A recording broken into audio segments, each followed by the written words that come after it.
Hello students, welcome to आपकी education. आपकी education पिछले 15 सालों से स्टूडेंट्स को assignments, synopsis, project report, thesis वगैरह में हेल्प कर रही है।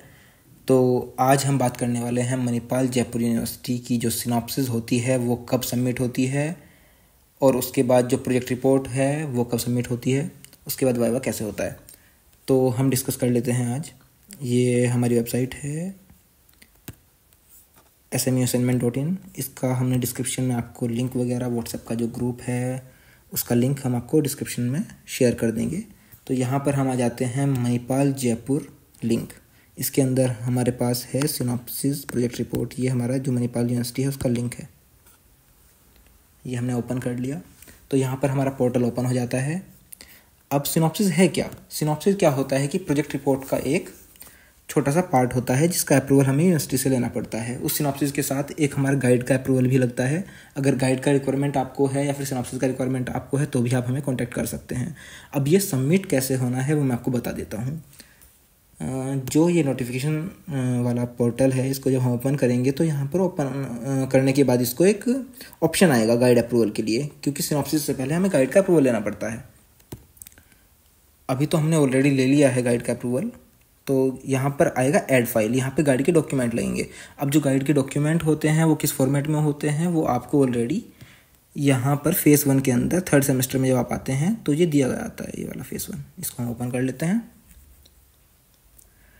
यहाँ पर गाइड अप्रूवल ये सब है, सिनॉप्सिस का गाइडलाइंस है, ये सब आप इसको ओपन करके देख सकते हैं। तो अभी हम डिस्कस करते हैं कि गाइड का जो अप्रूवल है उसका जो फॉर्मेट होता है वो कैसा होता है। तो आ जाइए, टेस्ट एंड असाइनमेंट्स के अंदर हम असाइनमेंट्स पे जाते हैं। यहाँ पर है गाइड अप्रूवल। इसको ओपन करेंगे तो यहाँ पर गाइड के डॉक्यूमेंट लगेंगे, उसके बाद उसको हम सबमिट कर सकते हैं। इसका जो फॉर्मेट है वो ये दिया हुआ है यहाँ पर।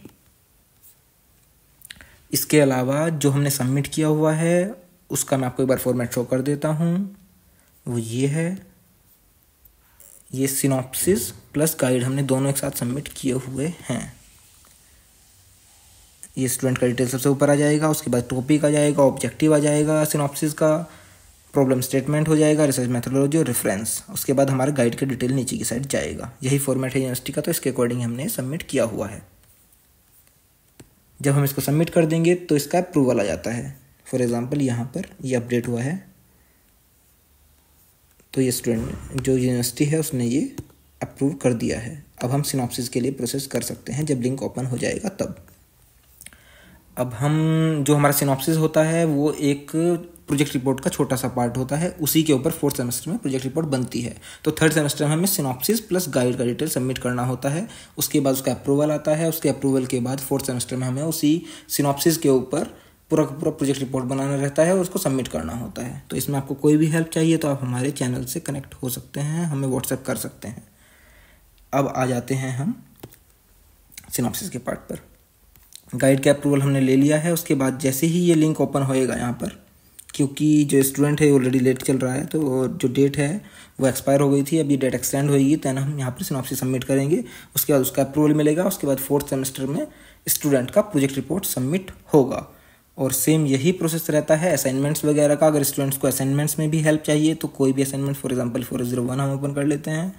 ये असाइनमेंट्स है, ये ऑलरेडी सबमिट हो रखा होगा, ये ऑलरेडी सबमिशन हो रखा है। इसका रिजल्ट आना अभी अवेटेड है।